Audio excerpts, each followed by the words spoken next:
পাওনাদারের ভয়ে ফেরাউন খাটের নিচে লুকায়া থাকে। লোকেরা আসে আর বলে ফেরাউন বাড়ি এসো নাকি, কিন্তু ফেরাউন বাড়িতে ঠিকই থাকে, কিন্তু ঘরের দরজা খোলা। এই দরজা খুলে রাখাটা হইল আর এক ধরনের সিটারি। পাওনাদারের ভয়ে গলা পর্যন্ত ঋণ, পালায়া যাইতেও পারে না, আবার ঘরের দরজা খোলা। ঘরের দরজা খোলা কেন? এইটা হইল সিটারি, যাতে লোকেরা মনে করে দরজা যেহেতু খোলা আছে, হয়তো প্রসাব পায়খানায় গেছে, না হয় বাইরে গেছে, ঘুরে টুরে আসবে। ফেরাউন বলে আল্লাহ, পাওনাদারের ভয়তে আর কতদিন খাটের তলে রান্না করব, আর খাবো, আর ঘুম পারবো, রাইতেও তো পলায় দেশ থেকে যাইতে পারি না। জ্যোৎস্না রাত, কি রাত? জ্যোৎস্না রাত। জ্যোৎস্না রাতের কারণে ফেরাউন পলায়ও যাইতে পারে না। আল্লাহর কাছে বলতেছে, আল্লাহ তুমি একটু অন্ধকার রাত করে দাও, তাও তো পলায় এ দেশ ছেড়ে চলে যেতে পারি। এরপরে আল্লাহ রব্বুল আলামিন রাতটা একদিন অন্ধকার করে দিলেন রাতটা। এইবার ফেরাউন পাওনাদারের ভয় টুপলা টাপলি থুয়া চলে গেল কোথায়? চলে গেল মিশর। আপনি আমাদের বাড়ি বাংলাদেশে, কেউ যদি কুষ্টিয়ার থেকে যদি ঢাকাতে হঠাৎ করে চিটাগাং যদি পলায় চলে যায়, চিটাগাং চলে যাওয়ার পর ও দেশের ভাষা এত খারাপ, বলে কি জানেন? হুজুর গম আসেননি? গম আসেন? গম আসেন মানে কেমন আছেন? এত বিশ্রী ভাষা ওদের। গম আসেন কি? এইবার চিন্তা করেন, ফেরাউন চলে গেছে মিশরে। এইবার যে মিশরে যে তিনি ঘুরতেছে, ভাষাও কারোর বোঝে না। ইতিমধ্যে ফেরাউন 9 দিনের না খাওয়া। কয় দিনের? 9 দিনের না খাওয়া রিজিকের মালিককে। তাহলে আমার আল্লাহ ওর উপর এত বেজার, 9 দিন পর্যন্ত কই বাটপারের খাওয়ার আল্লাহ রব্বুল আলামিন জোটাই নাই। এইবার মিশর শহরে ঘুরতেছে, দেখি কোনো কাম কাজ পাই কিনা। হঠাৎ করে দেখা যায় ওর বন্ধু, তার নাম হইল হামান, বলতেছে, বন্ধুরে তোর সঙ্গে সাক্ষাৎ হয়ে ভালো লাগলো বন্ধু, তুই কি মনে করে এই শহরে এসেছিস? বলতেছে, তুই কেন এসেছিস?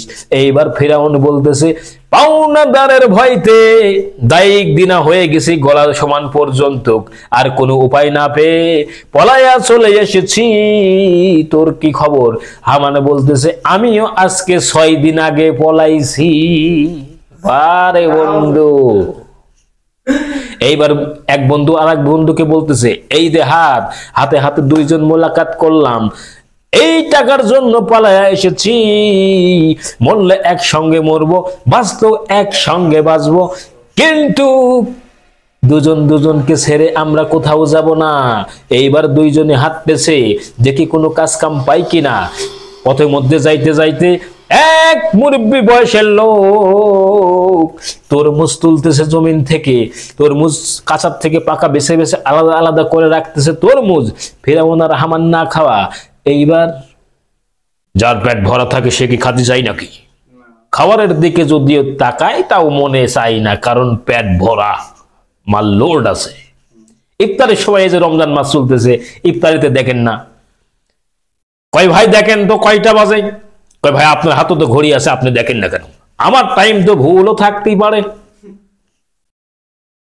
আজান আইবার বলতেছে, মুয়াজ্জিন বেটা মরেছে নাকি, আজান দেয় না কেন? তার মানে ইফতার সামনে নিয়ে আর সহ্য হচ্ছে না, আজান দেওয়ার সাথে সাথেই হল আর চালু, শরীর ভাত ঠিক তাড়াবেও পড়তে চাই না। যে কথা বলতেছিলাম, ফেরাউন আর হামান ওই তরমুজের দিকে বারবার এমন ভাবে তাকাইছে। তরমুজের মালিক কয়, তরমুজের ক্ষেতের মালিক বলতেছে, বাবাজি তো আপনারা তরমুজ খাবেন নাকি? ফেরাউন কয়, চাচাজি তরমুজ দিলে তো খাওয়াই যায়। বড় বড় ধরনের 2টা তরমুজ দিছে, 5 মিনিটে সাবার করে দিছে। চাচা বলতেছে, এরা মানুষ না অন্য জিন টিন হবে নাকি? 5 মিনিটে এত বড় বড় তরমুজ খাওয়া যায় নাকি? এইবার উস্কো খুস্কো চেহারা চাচা বলতেছে, তোমাদেরকে দেখে তো কামলাগিরি কামলা কামলা মনে হচ্ছে, তোমরা কামলা দিবা নাকি? ফেরাউন কয় চাচা কামলাগিরি তো আমরা খুঁজতেছি। বাবা বাবা, এইবার চাচা বলতেছে আপনারা মাসে মাইনা নেবেন না দিনে মাইনা, দিন কাটটা ডেলি নেবেন না সাপ্তাহিক নেবেন? ফেরাউন কয় চাচা দিনের দিন দিলে ডেলি দিলে আমরা কামলা কাজ করতে রাজি আছি। চাচা কয় আপনারা কাজ করেন, কোনো অসুবিধা নাই, কিন্তু এখান থেকে মাল নিয়ে যাবা, বাজারে নিয়ে যাবা, বেচবা, কিন্তু যদি চুরি করো চিটারি করো ধরা পড়লে কিন্তু অসুবিধা আছে। ফেরাউন কয় চাচা আপনি তো আমাদের চেনেন না, আমরা সৎ মানুষ, অসৎ মানুষের মধ্যে থাকতে পারি নাই, তাই তো ও দেশ থেকে চলে এসেছি। তাহলে চিন্তা করেন কি সত্যবাদী। চাচা বলতেছে এরকম সত্যবাদী লোকই তো আমার দরকার, তোমরা কাজ করো। এইবার দুই বন্ধু মিলে কাজ করে, কিছুদিন যাওয়ার পরে ফেরাউনের বন্ধু হামান বলতেছে বন্ধুরে এই তরমুজ খেয়ে তো আর জীবন যায় না, চল কিছু তো এখন টাকা পয়সা কয়েকটা হইলো, চলো আমরা যাই কিছু গোস্ত আর রুটি কিনে খাই। ফেরাউন বলতেছে না, যেই টাকার জন্য খাটের নিচে থেকেছি, চোরের মতন পালায়া এসেছি, এই টাকা না নিয়ে আমি কোথাও যাব না, তরমুজ খেয়ে মরে গেলেও এক পয়সা খরচ করব না। ওর বন্ধু হামান বলতেছে ঠিকই, টাকা দরকার, টাকা খুব দরকার, যাব না, খাবো না তরমুজ খেয়ে মরে গেলেও। এই যে তরমুজ ব্যবসায়িক ভাইরা, তোমরা যে তরমুজের ব্যবসা করো, এই ব্যবসা করেছে ফিরাউন। আল্লাহ তাআলা বলছে ওয়া হাল্লাল্লাহু বায়া ওয়া হাররামা আর রিবা, ব্যবসাকে করেছেন হালাল আর সুদকে করেছে হারাম। তোমরা কি করো? আগে তরমুজ কিনেছি পিছে পিছে, এখন তরমুজ হয়ে গেছে কেজিতে কেজিতে। তোমরা কি কেজিতে আনো নাকি না পিছে পিছে আনো? এইটাই আমার দরকার নাই। ব্যবসা তোমরা হালাল ঠিক মতন কইরো, ব্যবসা যদি হারাম মতন করো আমার আল্লাহর দরবারে কিন্তু ওই ব্যবসার ইনকাম পৌঁছাবে না। ব্যবসাটা হালাল করো, তা না হলে অসুবিধা আছে। ব্যবসায়িক ভাইরা তোরা ভাই রমজানে বেশি বেশি করে ব্যবসা কর, কিন্তু হালাল পথে করিস। ফিরাউন করেছে, ফিরাউন মারা গিয়া, ওটা আমাদের দেখার লাভ নাই। যে কথা বলতেছিলাম, এইবার এইভাবে তরমুজের খেতে কাজ করতে করতে দুই বন্ধুর জীবন চলতেছে। হঠাৎ করে মিশরের এক সরকারিভাবে ঘোষণা আসলো চাকরির বিজ্ঞপ্তি, গোরস্থানের দারোয়ান লাগবে। কিসের দারোয়ান? গোরস্থানের দারোয়ান লাগবে। ফেরাউন কয় হামান রে এইটা কিন্তু সরকারি চাকরি, কাঁচা খুলতে টাইম লাগে রে হামান, মানুষের ভাগ্যের পরিবর্তন হতে সময় লাগে না। কয় তাতে কি হয়েছে? কয় আমি যাব, আমি ইন্টারভিউ দেব। এরপর ইন্টারভিউতে গেলাম।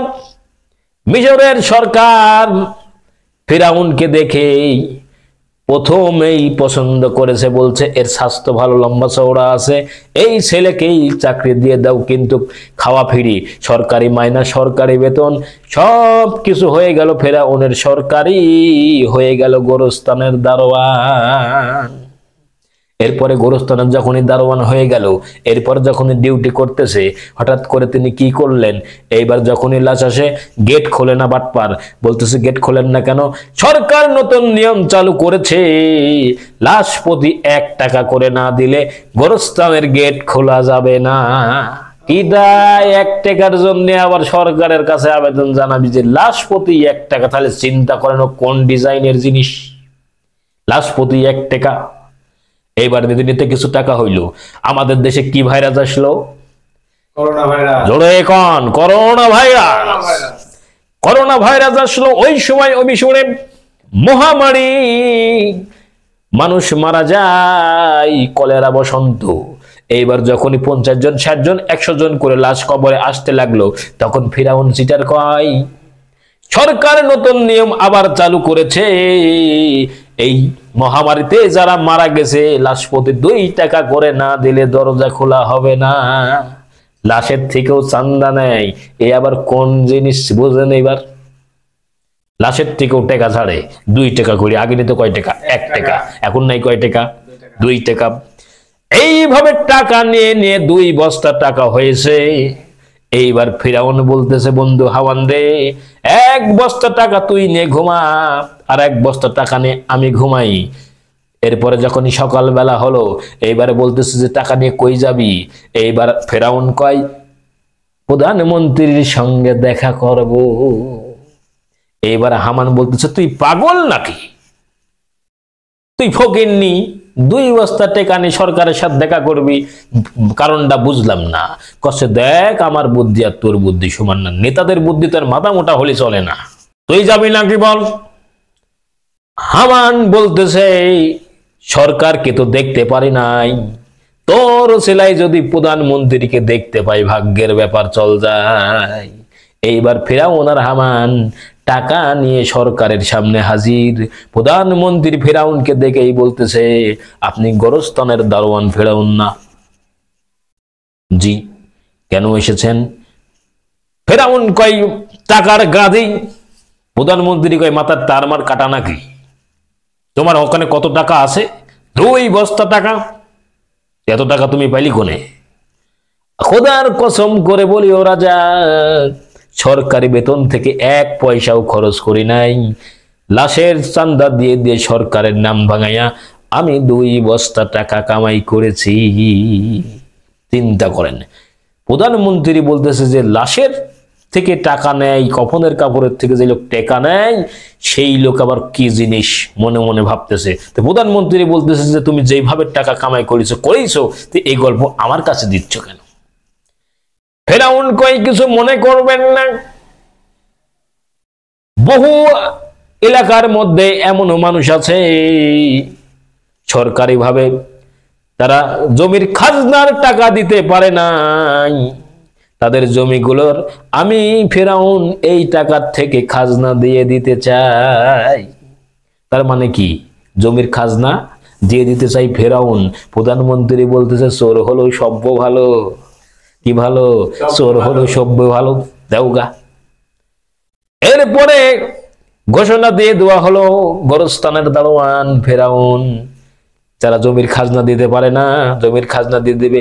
আপনারা বলেন গরিব যদি এই ধরনের সুবিধা পায়, গরিব যাবে কি যাবে না? অবশ্যই যাবে। এই তুই নামাজ পড়িস না কেন? কয় হুজুর, হুজুর পার গিরি ফাটা। কি ফাটা? পার গিরি ফাটা। ও এই জন্য নামাজ পড়িস নি করছে। এরপরে এই এলাকার চেয়ারম্যান যদি বলে পদ্মা নদীর ওপারে রাত 4টার, পদ্মা নদীর এপারে রাত 4টার দিকে যে দাঁড়াবি 50 কেজি ওজনের 2 বস্তা চাউল দেওয়া হবে, সবার আগে দেখবেন ওই গিরি ফাটা আগে যেয়া হাজির। এইবার গরিবেরা গেল। এইবার ফেরাউন টাকা দিতে দিতে, জমির খাজনার টাকা দিতে দিতে 2 বস্তা টাকাই শেষ। আমাদের সঙ্গে বেঁধে গেল গ্যামজাম। বলতেছে বন্ধু তোর সাথে আমার সম্পর্ক শেষ, এত কষ্ট করে 2 বস্তা টাকা গোছালি আর এখন 1 টাকাও নাই। ফেরাউন কয় টাকা দিয়ে টাকা ধরবো? কয় তো টাকাই তো নাই, আবার টাকা দিয়ে কি টাকা ধরবি? কচ্ছে আমার মতন বুদ্ধি তোর নাই, তা না হলে আমি করি সরকারি চাকরি, তুই কিন্তু তোর মজুর খেতে। যা তোর সাথে কথা নাই। এই নিয়ে 2 বন্ধু রাগারাগি করে হাসাহাসি করে। এরপরে কিছুদিন পর মিশরের প্রধানমন্ত্রী বার্ধক্যজনক কারণে, বয়স হয়ে যাওয়ার কারণে মারা গেলেন। এইবার প্রধানমন্ত্রী দিতে হবে। এইবার এই বাটপার ফেরাউন কয় আমি প্রধানমন্ত্রী পদে দাঁড়াইয়া যাব। হামান কয় এই তুই মেম্বারের যোগ্য নাকি? আমাদের দেশে দেখবেন মেম্বারের যোগ্য না, ও চেয়ারম্যান হয়ে দাঁড়ায়। ফেরাউনের সঙ্গে মিলতেছে নাকি দেখবেন। আমার ভাই তোমার ভাই হলে দরকার নাই। এরপরে বলছে যে তোকে তো ফকিরনি, তুই চুপ কর। চেয়ারম্যানের কথা বলতে কোলাচ্ছে তুই ফকিরনি তুই।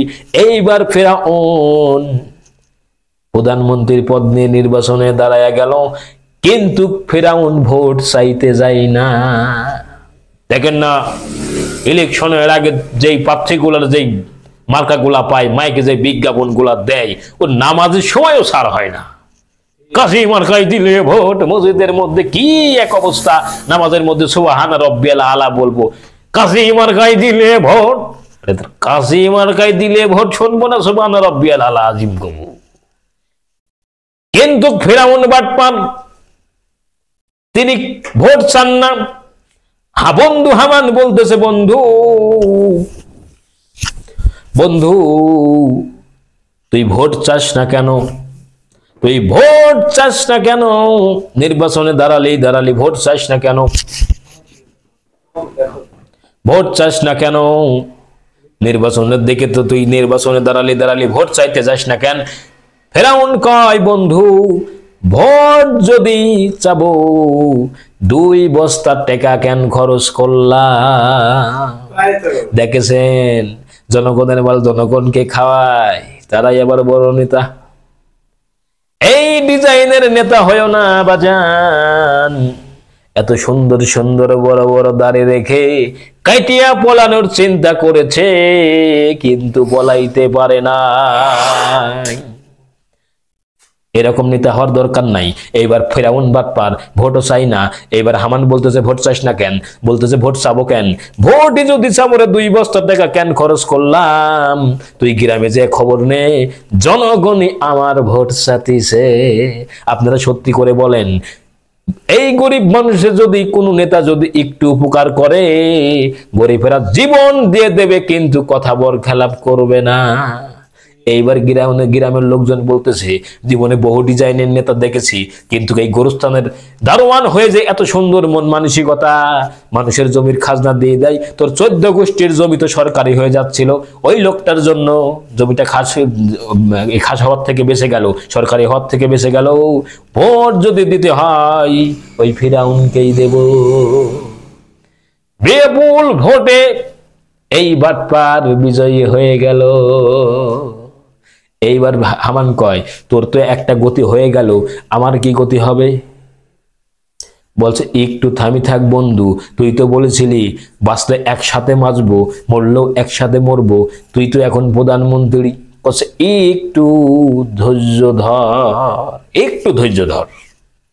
এরপরে কিছুদিন যাওয়ার পরে রাষ্ট্রপতি শেষ, তিনিও যখন মারা গেলেন, এইবার জনগণ বলতেছে, প্রধানমন্ত্রী বলতেছে, এইভাবে তো আর রাষ্ট্রপতিবিহীন তো রাখা যায় না, নির্বাচন দিয়ে দেওয়ার দরকার।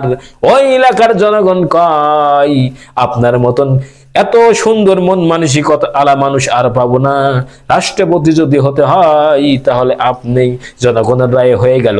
এইবার বলল, আপনি একজন বেছে দেন। এরপরে বন্ধু হামানকে নিয়ে আসি প্রধানমন্ত্রী একবারে পাস। রাতারাতি ইলেকশন হয়ে গেছে, ভোট পরের দিন দিতে গেছে, বলছে আপনার ভোট দেওয়া লাগবে না। আমি কি বানায় বানায় বলছি? বলছে আপনার ভোট দেওয়ার দরকার নেই, আপনার ভোট হয়ে গেছে। তো কি একটা সিরিয়ালের মধ্যে গুতাগুতি করে, না হয়ে গেছে যখন হয়ে গেছে। হামানও এই কায়দায় হয়ে গেল। এরপরে একজন প্রধানমন্ত্রী আর একজন রাষ্ট্রপতি, 2 বন্ধু মিলে হাসিতে খুশিতে আনন্দে দিন কাটায়। একদিন 2 বন্ধু ঘরের মধ্যে দরজা বন্ধ করে দিয়ে বলতেছে, তরমুজের খাতে চিটারি করেছি, তরমুজ আর ফাঁকি দিয়েছি, জনগণকে ফাঁকি দিয়েছি, চোরের মতন পালায় আইছি। এখন আমরা একজন প্রধানমন্ত্রী আর একজন রাষ্ট্রপতি, আমাদের কোনো শত্রু আছে নাকি? এরপরে হামান বলতেছে, থাকতেও পারে, কি করতে হবে? বর্তমানে বাংলাদেশ কোন আবহাওয়া অফিস আছে, যে কোনো বিপদ আপদ আসলে বুলবুল আইলা ঝান দেবে, আমফাল ঝান দেবে, অগ্রিম বলে দেয় আবহাওয়া বার্তারা থেকে। ওই সময় তো কোনো আবহাওয়া দপ্তর নাই, তাহলে ওই সময় নিউজ পাবে কিভাবে? ওই সময় ছিল জ্যোতিষ, তার মানে আছে মনোবিজ্ঞান। বলতেছে, এদেরকে খবর দাও, দেখি আমাদের কোনো শত্রু আছে নাকি। এইবার ডাক দিয়ে বলতেছে, তোমরা কি সরকারি নাকি? জ্যোতিষদেরকে ডাকলো, ডাকার পর বলতেছে, তোমরা কি সরকারি নাকি? কচ্ছে, হ্যাঁ আমরা সরকারি। তোমাদের মধ্যে তোমাদের বস কিটা? বলতেছে, বস এসে হাজির হলো। বস এসে বলতেছে, আমরা হলাম জ্যোতিষ, আমার নাম হলো দবির, আমার নাম হলো দবির, আমি এদের মধ্যে সবচেয়ে এদের সর্দার, 450 জ্যোতিষ। কত জ্যোতিষ? 450 জ্যোতিষ। ওদের বসের নাম হলো দবির। দবির বলতেছে আমার নাম দবির। কি বলতেছেন বলেন? বলতেছে আপনারা গণনা করে দেখেন তো আমাদের কোনো শত্রু আছে নাকি? জ্যোতিষ সাহেব বলতেছে আমাদের সময় দেওয়া লাগবে, সময় না দিলে বলতে পারবো না, গণনা করতে হবে। এইবার চলে গেল। পরের দিন এসে গণনা করে বলতেছে জ্যোতিষ সাহেব বলেন তো আমাদের কোনো বিপদ আপদ আছে নাকি, আমাদের কোন শত্রু আছে নাকি? এইবার ওই দবির বলে আপনার দুই বন্ধুর রাজত্ব বেশি দিন নাই। ফেরাউন বলতেছে এই কাক নিয়ে এসেছি সেসব ভণ্ড মন্ড এইসব সরাও।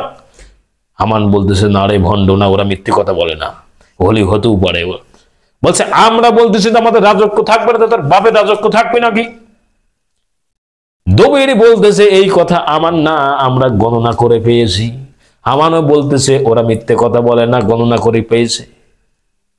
মুসা নামের একটা ছেলে হবে, তার হাতে আপনাদের কতল হবেন, তার মানে হত্যা হবে।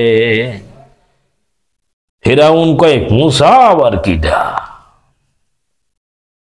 মারবে রে এত সার তোরা, সোজা করবে বেকা তেরা, জোর জুলুম খাটবে না তাতে, কে তোমারা যাবে সাথে। আল্লাহ বলে মাকারু ওয়া মাকারাল্লাহু ওয়াল্লাহু খায়রুল মাকিরিন, আমি হলাম সবথেকে বড় কৌশলবাজ। কুলিল্লাহুম্মা মালিকাল মুলকি তুতিল মুলকা মান তাশা। সিটারি বাটপারি করে প্রধানমন্ত্রী হওয়া যায়, ক্ষণিকের জন্য আল্লাহ বাড়াই। ক্ষমতার দুয়ার আর নোয়ার মালিক একমাত্র আল্লাহ রব্বুল আলামিন। সুবহানাল্লাহ। দেখেন ওকে কি অবস্থা করে আল্লাহ তাআলা। আল্লাহ তাআলা তুলছেন, আল্লাহ তাআলাই লাভাবেন। আল্লাহ তাআলা ছাড় দেয় কিন্তু ছেড়ে দেয় না।